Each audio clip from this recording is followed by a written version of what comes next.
Oi, Willy. Boa noite.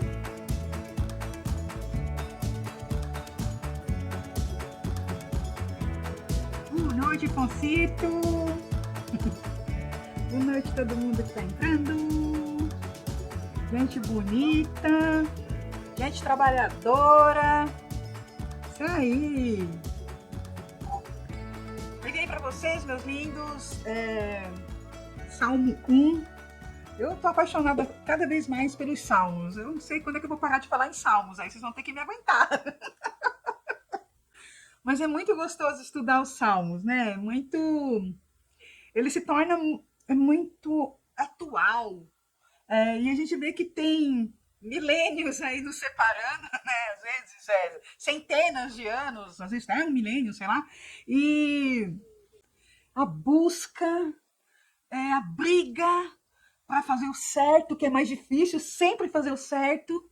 Fazer o errado é mais fácil, é mais gostoso, é mais prazeroso, e a carne precisa daquilo. E eles enfrentam as mesmas coisas com realidades tão diferentes. O mundo é muito diferente. Eu falei, meu Deus do céu! E tão atual. Bem, meu povo lindo, vamos para o Salmo 1. Ô, gente, independente da versão bíblica que vocês tenham, o Salmo é maravilhoso. É fácil de compreender. Provavelmente é um salmo de Davi, não tenho certeza do autor, mas provavelmente. Então vamos desfrutá-lo. Vamos compartilhar aqui a tela. Já mandei para vocês. Aqui. Uhul, vamos lá. Bem-aventurado é aquele que não anda no conselho dos ímpios, não se detém no caminho dos pecadores, nem se assenta na roda dos escarnecedores. Pelo contrário, o seu prazer está na lei do Senhor, e na sua lei medita de dia e de noite. Ele é como uma árvore plantada junto a uma corrente de águas que, no devido tempo, dá o seu fruto, e cuja folhagem não murcha. E tudo o que ele faz será bem-sucedido. Os ímpios não são assim.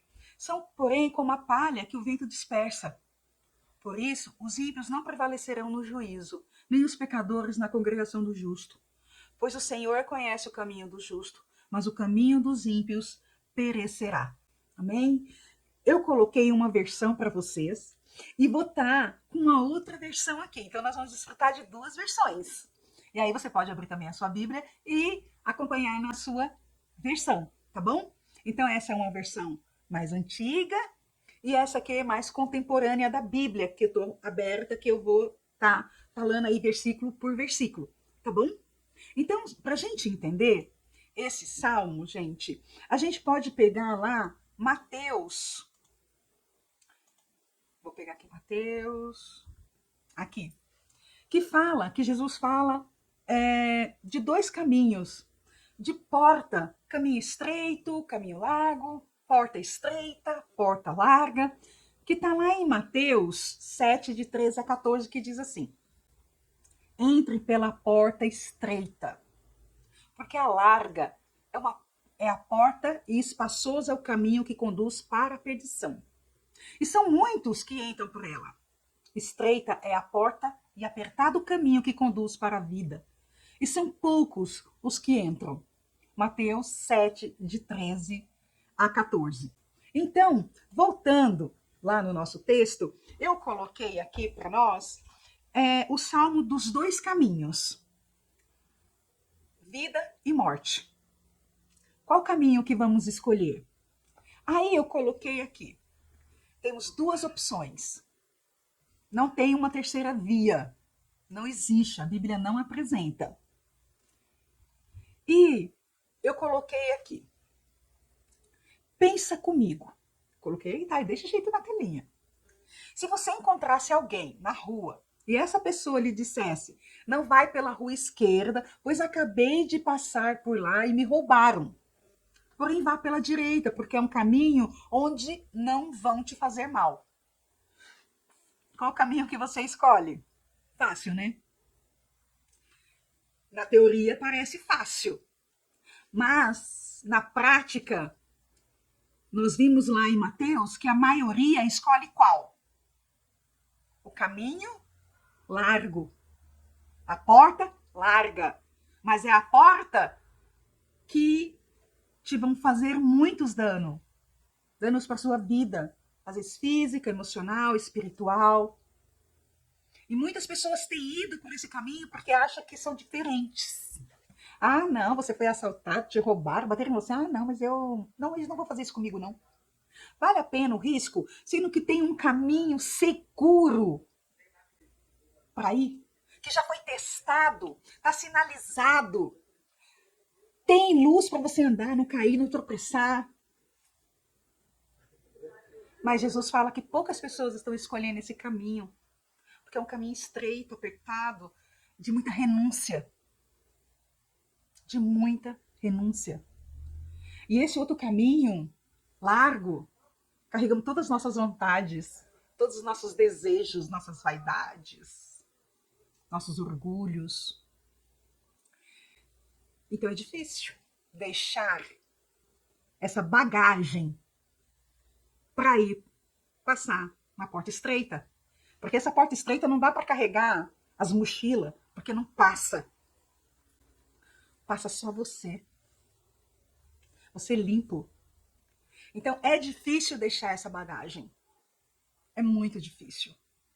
Então eu coloquei esse salmo como o salmo dos dois caminhos que Jesus compara. Tá certo? E aí nós vamos ver que as orientações que nós vamos ter nesse salmo são orientações que não adianta ficar mais na fase só do meditar, aprender, se não der fruto. Se não houver transformação, é só mais um conhecimento. E aí a gente fica assim, às vezes, por exemplo, eu estava pensando, hoje já passei mais da metade da vida, né? Então, quando a gente passa dos 50 e tantos, a gente fala, a gente já passou mais da metade, né? Tá restando bem mais tempo para mim do que eu já vivi. É lógico, né? E será que eu não preciso deixar algumas coisas que eu estava fazendo que não estavam dando certo? Dá pra gente fazer essa avaliação? Tem coisas que a gente precisa pensar. Será que vale a pena bater nessa ponta de faca? Só porque eu quero ter razão? Eu quero dizer que eu tô certa? Que essa é a minha opinião? O que você está perdendo por essa decisão? Então, esse salmo é um salmo que vai mexer com a gente para transformar, para dar frutos. Olha lá. Primeiro versículo. Eu vou pegar essa versão aqui, tá? Que é a NTL. Novo Testamento na linguagem de hoje. Tá certo? Então, vamos ver.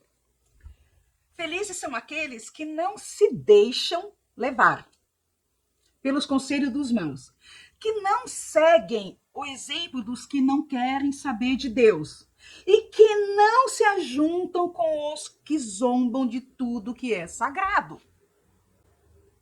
Olha, pesado, né?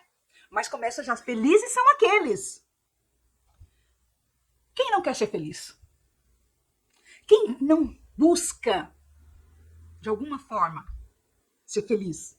É uma sensação de conforto, de bem-estar. Todo mundo. Então ele está dando conselho para quem quer ser feliz aqui, ó. Você quer ser feliz? Eu quero. Vai conselho aí. Viu? 3 aí de cara, né? Que eu já tava com os dedinhos aqui, né? Olha lá. Então, feliz é o que não se deixa levar para o conselho dos maus. E eu vejo que muitas vezes, gente, a gente fica bombardeado de informações de gente falando ao nosso ouvido e que temos que ter um filtro na luz da palavra, para a gente não fazer, às vezes, daqueles conselhos, né, que estão nos dando, uma realidade para a nossa vida. Avalie de quem está vindo. Avalie sua história, o seu comprometimento com Deus, com a verdade, com a justiça. Aí ele fala que não segue exemplo dos que não querem saber de Deus.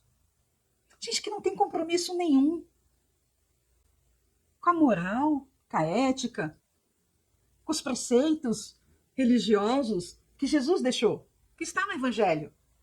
E aí ele fala que não se junta com os que zombam de tudo que é sagrado. Olha que coisa! Não é você zombar Não é você zombar. É não se ajuntar com quem zombam. E aí eu coloquei essas figuras do carnaval de 2019, se eu não me engano. 2019, 2020, uma coisa de 2019. É. Vai vendo essa cena e observa o que o versículo fala. Que não zombam, você não está fazendo companhia, você não está junto, você não está sentado. Na outra versão fala na mesa dos escarnecedores. Você não está fazendo parte disso, você não está aplaudindo isso, você não está gastando o seu tempo com isso.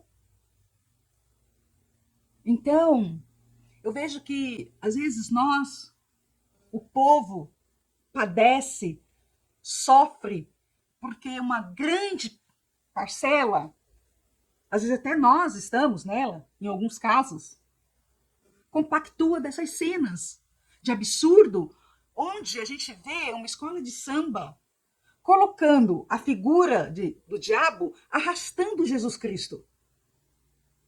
Isso é terrível. As pessoas aplaudindo, fazem disso um samba para se alegrar. Será que a gente está colocando um filtro nisso que estamos vivendo? Aí ele continua, verso 2. Pelo contrário, o prazer dele está na lei do Senhor, e nela medita dia e noite. Ele está querendo dizer assim, pelo contrário, o prazer dele está nos mandamentos do Senhor, nos ensinamentos que o Senhor deixou, que ele demonstrou para a gente. O nosso prazer está nisso, não está nessa tela que está aberta aqui. Não é esse profano. Não é isso. Temos que observar essas coisas porque podemos pagar um preço muito alto. A nação pode pagar. Porque uma grande maioria está fazendo isso. Porque lá, quando a gente vê em Mateus 7, que não é uma pequena parcela que vai para o caminho largo. Fala, porta larga. Por esses caminhos. A gente vê as arquibancadas lotadas. Os ingressos todos vendidos. Para isso, por coisas desse tipo, que fazem, sabe, alusões engrandecem o errado. Pode? Será que a gente não tem que ter um filtro? Então, quando ele fala que o prazer está na lei, nos mandamentos do Senhor, e nela medita dia e noite. O Salmo 26,4 fala para a gente se afastar do caminho errado, daquela tela. E aí o Salmo 119,35 diz, guia-me pela vereda dos teus mandamentos, pois nela encontro felicidades. Esses mandamentos aqui foram feitos não é de castigo, não. Não é de julgo, não. Pena. Isso aqui é para felicidade. É para paz, para prosperidade. Mas tem que ter uma confiança. Tem que meditar na palavra, absorver, dar fruto. Não é muito fácil. Às vezes a gente tem meditado muito pela boca dos outros. Não por nós mesmos. Não nós pegarmos a palavra ou um momento com Deus de oração e gastar esse tempo. Temos ouvido às vezes mensagens, aulas. Vai no culto, vai na igreja, vai na missa, vai em... E o que tem acontecido?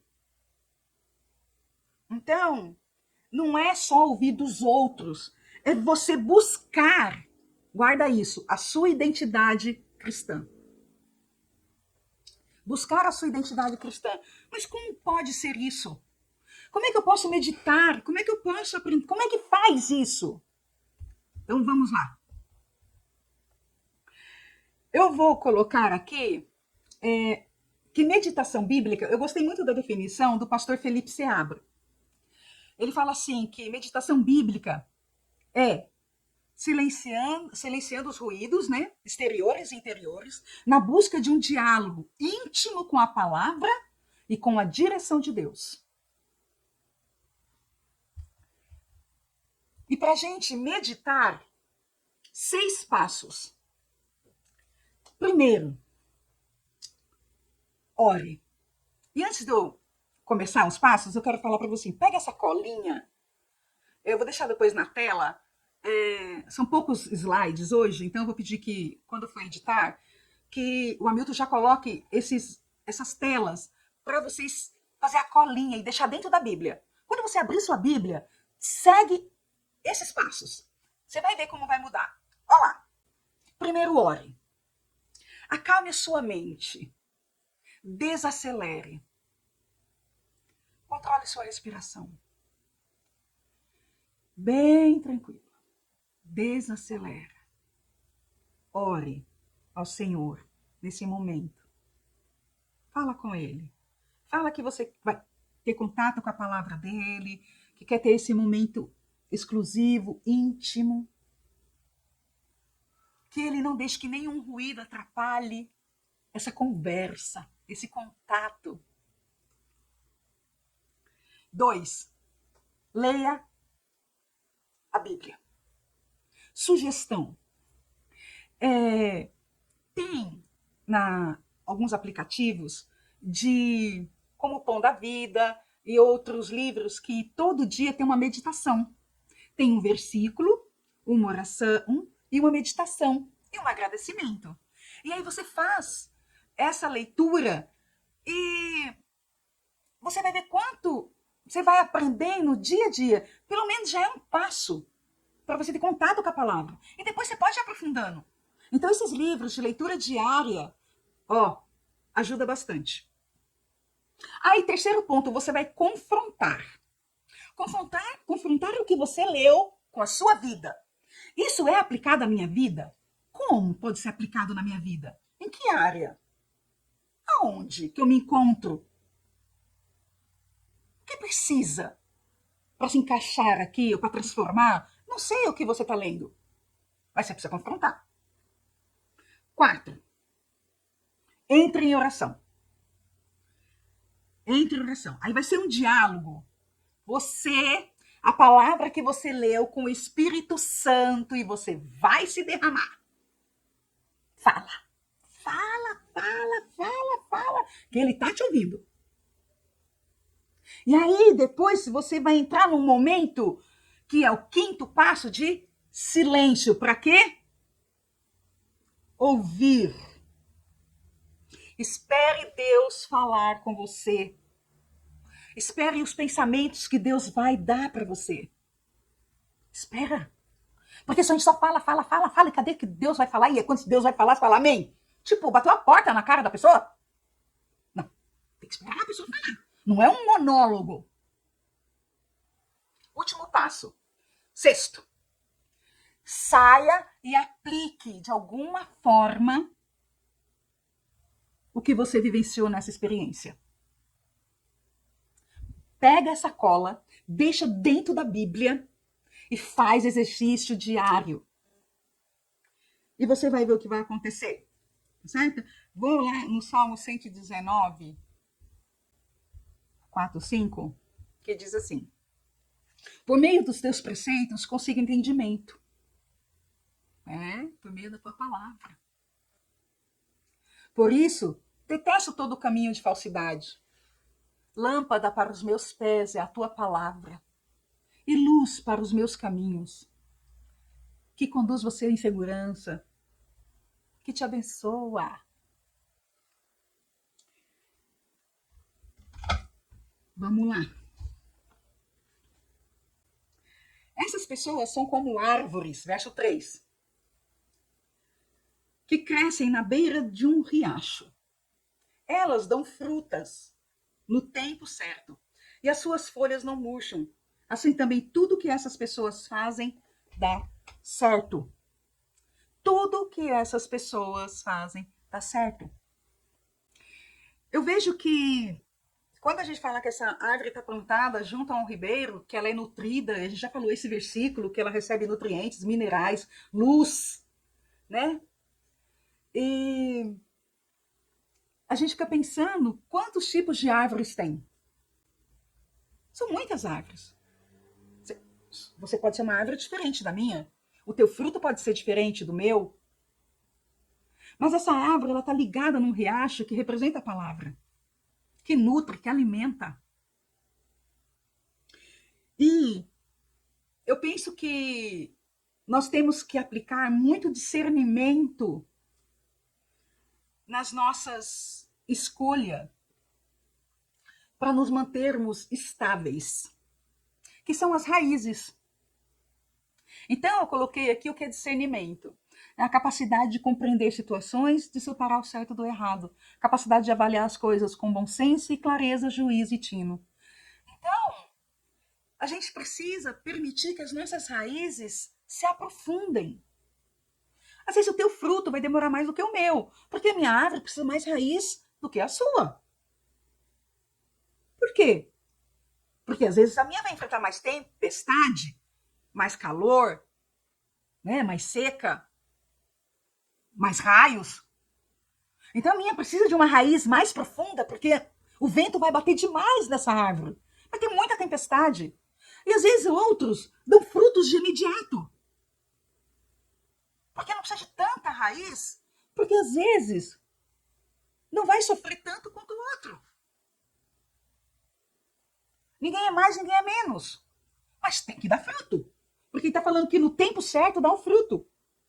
Então, permita-se ter raízes de frutos do Espírito. São os frutos do Espírito. Que é paz, alegria, amor, fé, bondade, longanimidade, temperança. As obras de Deus serão manifestas na sua vida. No tempo certo dá o fruto. Às vezes está demorando apenas porque estão criando raízes para enfrentar os ventos, tempestades, sol forte, seca e as podas. É difícil ser podado, né? É difícil. A poda dói. Mas às vezes se faz necessário para crescermos mais, para darmos frutos melhores, de melhor qualidade. Então, esse salmo faz-nos refletir nas nossas condutas e ele deixa um recado muito claro. Olha, para ser feliz, começa no 1 lá. São aqueles que não se deixam levar pelos conselhos dos maus, não seguem exemplos dos que não querem saber de Deus, os que não se juntam com os que zombam de tudo que é sagrado. Porque ele vai falando que essas pessoas são como palhas. Lá no verso 4, que o vento leva e também só serve para ser queimado. E que haverá um juízo. O verso 5. Haverá um juízo que vai separar a palha do fruto, do trigo. De que lado você quer estar? De que lado você tem se preparado para estar? Porque vai chegar a colheita. E aí, para terminar, ele diz assim: pois o Senhor dirige e abençoa a vida daqueles que lhe obedecem. Porém, o fim dos maus são a desgraça e a morte. Eu quero deixar a primeira parte do verso 6, que diz assim: pois o Senhor dirige e abençoa a vida daqueles que obedecem. Quando o Senhor coloca dirige, eu coloquei a palavra aqui na minha Bíblia, piloto. Sabe um piloto de avião? Tem uma história que você já deve ter ouvido, que um avião decolou e de repente começou uma forte turbulência, uma tempestade, aquele avião decolou. E aí observaram que tinha um menino sozinho numa cadeira. E aí um senhor chegou perto dele: ai, você não tá com medo? Você quer sentar comigo? Ele falou: não tô com medo. Como você não tá com medo? Porque meu pai é o piloto. E eu conheço, ele é o melhor piloto. Jesus, Deus, é o piloto de nossas vidas. Pois o Senhor dirige e abençoa. É Ele que quer guiar, comandar a sua vida. Deixa Ele, confia nele. E o mais Ele fará. Amém? Povo lindo. Obrigado, Willy, Sandra, Daia, Afonso, todo mundo que entrou. Valeu, gente. Boa semana. Deus abençoe vocês ricamente. Amo estar com vocês. Amém, povo lindo? Beijo. Fica com Deus. Uhul. Tchau, tchau.